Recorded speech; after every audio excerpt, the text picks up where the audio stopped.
और देखिए, बिहार विधानसभा के पहले चरण के लिए 6 नवंबर को होने वाले चुनाव के लिए उम्मीदवार तय हो चुके हैं। पहले चरण में 18 जिलों की 121 सीटों पर वोट डाले जाएंगे। इन चुनाव में करोड़पति उम्मीदवारों की फहरिस्त पर नजर डाल लीजिए।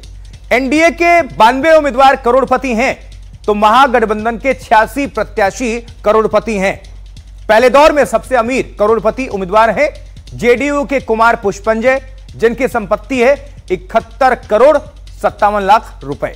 वो बरभीगा से चुनाव लड़ रहे हैं। दूसरे स्थान पर हैं हाजीपुर से चुनाव लड़ रहे आरजेडी के देवकुमार चौरसिया, जिनकी संपत्ति कितनी है 67 करोड़ रुपए। तीसरे नंबर पर आते हैं विक्रम सीट से बीजेपी के उम्मीदवार सिद्धार्थ सौरभ, जिनकी संपत्ति है 42 करोड़ 87 लाख रुपए। और चौथे स्थान पर हैं बड़हरिया से आरजेडी के उम्मीदवार अरुण कुमार गुप्ता, जिनकी संपत्ति है 40 करोड़ 90 लाख रुपए। और पांचवें स्थान पर हैं मोकामा से जेडीयू टिकट पर चुनाव लड़ रहे बाहुबली उम्मीदवार अनंत सिंह, जिनकी संपत्ति है 37 करोड़ 88 लाख रुपए। और अब नजर डाल लेते हैं पहले चरण में 5 सबसे गरीब प्रत्याशियों पर। इनमें पहले स्थान पर हैं आरा से सीपीआई एमएल के उम्मीदवार कयामुद्दीन अंसारी, जिनकी संपत्ति है मात्र 37,000 रुपए। दूसरे स्थान पर हैं हायाघाट से सीपीएम उम्मीदवार श्याम भारती, जिनके पास सिर्फ 39,000 रुपए की संपत्ति है, जो दर्शाया गया है। तीसरे स्थान पर हैं अंगियाओं से बीजेपी के उम्मीदवार महेश पासवान, उनकी संपत्ति है 55,000 रुपए। चौथे स्थान पर हैं दरौली से एलजेपी रामविलास के उम्मीदवार विष्णुदेव पासवान, जिनके पास 3,62,000 रुपए की संपत्ति है। यह सब दर्शाया गया है इनकी तरफ से हलफनामे में। पांचवें स्थान पर हैं शाहपुर से भारतीय जनता पार्टी के उम्मीदवार राकेश रंजन, जिनके पास 4.5 लाख रुपए की संपत्ति है। तो कौन अमीर कौन गरीब प्रत्याशी, ये आपको हमने लेखा जोखा डिटेल्स दिखाई इनके हलफनामे के हिसाब से। इस बीच एक बड़ी खबर आ रही है, और यह भारत के लिए बहुत बड़ी खबर, क्योंकि 79,000 करोड़ रुपए के रक्षा सौदे को मंजूरी मिली है, सरकार ने दी है। जी हां, तीनों सेनाओं के लिए रक्षा सौदे को मंजूरी मिल चुकी है। रक्षा मंत्रालय ने रक्षा सौदे को मंजूर किया है। तो भारत की जो रक्षा सेवाएं हैं, अब देखिए कितनी भारत इसको लेकर तरक्की कर रहा है। इसमें आप इससे इरादे से समझिए कि 79,000 करोड़ रुपए की रक्षा सौदे को मंजूरी दी गई है भारतीय सरकार की तरफ से, और तीनों सेनाओं के लिए रक्षा सौदे को मंजूरी मिली है। और रक्षा सौदे को मंजूर कर लिया गया रक्षा मंत्रालय की तरफ से। तो ये एक बहुत बिग ब्रेकिंग बड़ी खबर, और तीनों सेनाओं की स्थिति और भी इससे मजबूत होगी। तो भारत आत्मनिर्भर बन रहा है, और रक्षा के क्षेत्र में सबसे बड़ी बात, लगातार भारत अपने आप को मजबूत करता हुआ।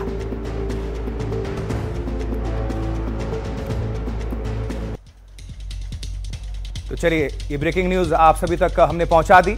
अब छपरा से आरजेडी के उम्मीदवार खेसारी लाल यादव की बात कर लेते हैं। मैदान में ताल ठोक रहे हैं। बीजेपी उन पर अश्लील गाना गाने पर हमला कर रही है, और उन्हें नाचने गाने वाला बताकर हमला कर रही है। अब खेसारी लाल ने इसका जवाब दिया है। क्या कहना है जरा सुनते हैं और रिपोर्ट दिखा देते हैं आपको। मैं यहाँ लड़ने नहीं, मैं कुछ करने आया हूँ, और मेरा कोई विरोधी है ही नहीं, और मैं किसी का विरोध नहीं करता। सब लोग मेरे गार्जियन हैं और सबका सम्मान है। भोजपुरी एक्टर और गायक खेसारी लाल यादव छपरा के सियासी मैदान से अपनी किस्मत आजमाने उतर चुके हैं। वो जहां जहां जाते हैं अपने अंदाज में लोगों से बात करते हैं। खेसारी के मैदान में उतरते ही बीजेपी ने उन पर हमले शुरू कर दिए हैं। बीजेपी खेसारी के गानों को अश्लील बताकर हमले कर रही है। डिप्टी सीएम सम्राट चौधरी ने तो उन्हें नाचने वाला बता दिया। इस पर खेसारी लाल ने क्या कहा, सुनिए। गंदे गाने की वजह से छपरा में तो पानी नहीं भर रहा है ना। ये जो नाला खराब हुआ है मेरे गंदे गाने की वजह से हुआ है। आज बच्चों का शिक्षा बर्बाद मेरे गंदे गानों से हो रहा है। आज अस्पताल जो लूजर हुआ है, अस्पताल की व्यवस्था बेहतर नहीं है, वो मेरे गंदे गानों की वजह से नहीं ना। खेसारी लाल ने कहा कि बीजेपी संगीत और विकास को एक तराजू में तौलने की कोशिश कर रही है।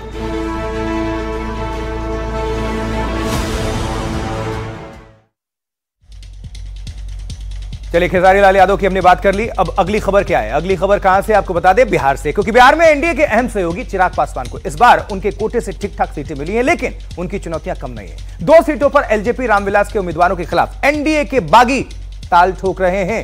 रिपोर्ट देखिए।